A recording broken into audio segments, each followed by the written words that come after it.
Bonjour à tous, cette semaine Parashat Korach, secours dédié à la fois chez le Moed Brachot David Shoshan Alora, Dan Ben Simcha Yaakov Ben Miriam, Rav Yosef Ben Aishar, Amir Ben Yamna, Rav Shalom Ben Yamna et tous les malades d'Israël, et Leilou Nishma, David Gabriel Ben Suzanne Mazal, Batsheva Bat Sultana, Yamna Batito.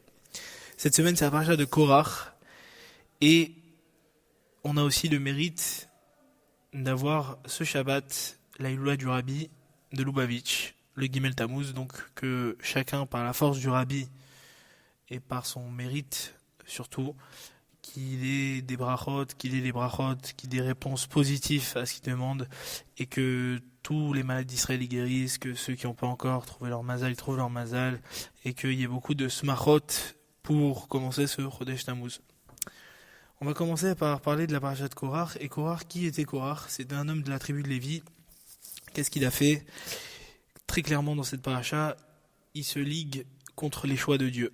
Et il dit voilà, moi, Moshe Rabbeinu et Aaron, ils sont à la tête du peuple, ils servent Hachem directement. Moi, ça ne suffit pas. Moi, la mission que Dieu il m'a donnée, elle ne me suffit pas.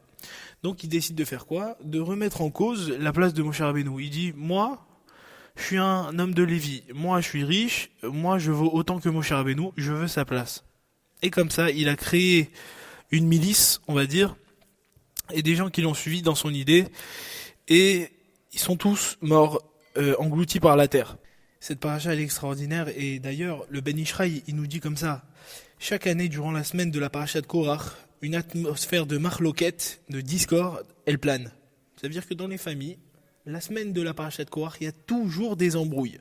Il y a toujours une discorde qui vient et qui sort de nulle part. C'est normal parce que la paracha de la semaine elle influence ta semaine. C'est le point sur lequel tu dois travailler.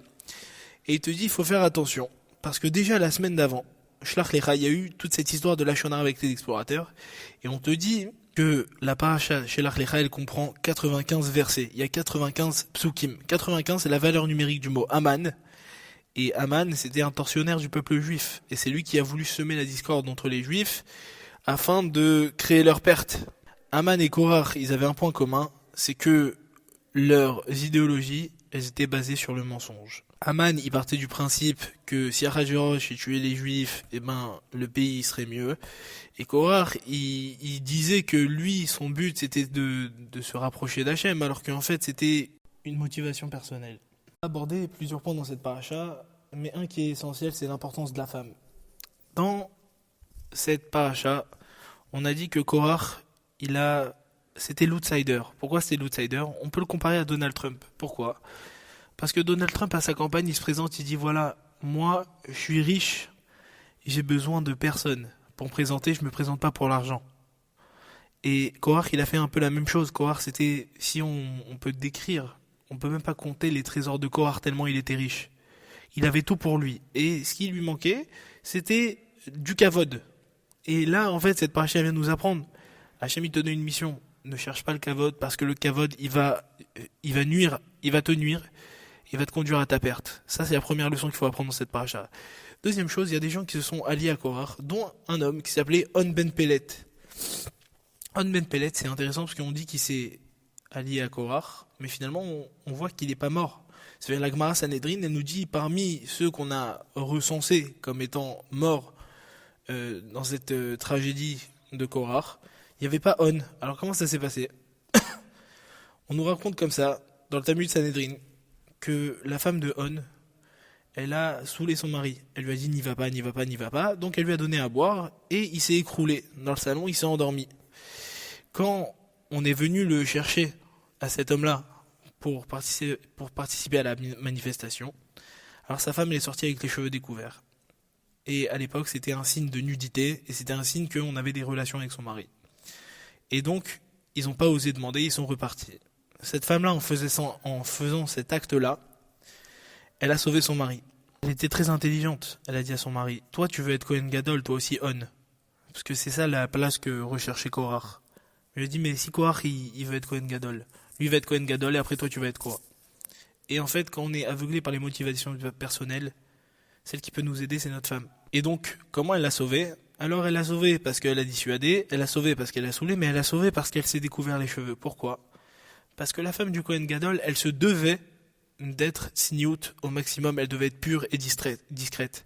Quand elle s'est découvert les cheveux, elle a enlevé le titre possible éventuelle de Kohen Gadol à son mari. Elle lui a sauvé la vie. Il dit comme ça que Korach, il a mal parlé à Moshe, il a dégradé Moshe, et il a considéré moins que de la terre. De la même façon que Hachem, il aime ses tzadikim, alors il a puni de la même façon. Qu'est-ce qu'il a fait? Mida keneged mida. Il a dit de la même façon que tu as considéré Moshe comme étant un être moins que de la terre, alors tu seras englouti sous la terre, moins que la terre. Mais il y a une nuance. Hachem, il est miséricordieux. Donc ce qui se passe, c'est que le commentaire est clair et la paracha est claire. Les hommes de Korach, ils ont été engloutis dans la terre vivants. Rabbi Nachman de Breslev, il nous explique pourquoi ils ont été engloutis vivants. Parce que Hachem, il leur a laissé la possibilité d'être engloutis vivants pour qu'ils fassent teshuva même pendant qu'ils sont engloutis. Un midrash, il raconte qu'il y a une grotte aujourd'hui où dedans il y a un fleuve, pas un fleuve mais un ruisseau qui passe et les vagues elles vont, elles reviennent et on entend les choses suivantes. Moshe Emet Vetorato Emet, Moshe Emet Vetorato Emet. Moshe il est vrai et sa Torah elle est vraie. Ces voix-là, on dit comme ça que c'est les voix des enfants de Korach en quelque sorte, de ceux qui ont participé à cette manifestation, et qui reconnaissent la grandeur de Moshe Rabbeinu. Il faut savoir une chose, c'est que la motivation personnelle, l'orgueil, ça mène à la perte. Des fois Hachem il nous donne des missions, ou des fois il nous donne des choses, ou des fois il nous donne pas des choses, mais il ne faut pas remettre en cause son jugement. On a le droit sous forme de prière, mais on n'a pas le droit sous forme d'orgueil et de motivation personnelle, parce que ça crée la discorde dans le peuple. Et dans chaque génération, on a un Korach. Dans chaque génération, il y aura quelqu'un qui, avec l'orgueil, il voudra semer la discorde. Et lui, il faudra le calmer, il ne faudra pas le suivre. Parce que c'est la haine gratuite qui nous a conduit à notre perte, avec la destruction des 2 Baté Mikdashot. Et c'est l'amour gratuit, c'est le fait d'aller chercher chaque juif par amour, qui nous ramènera le 3e Beth Amikdash avec la venue du Mashiach. Amen, Kenny Ratson, Shabbat Shalom.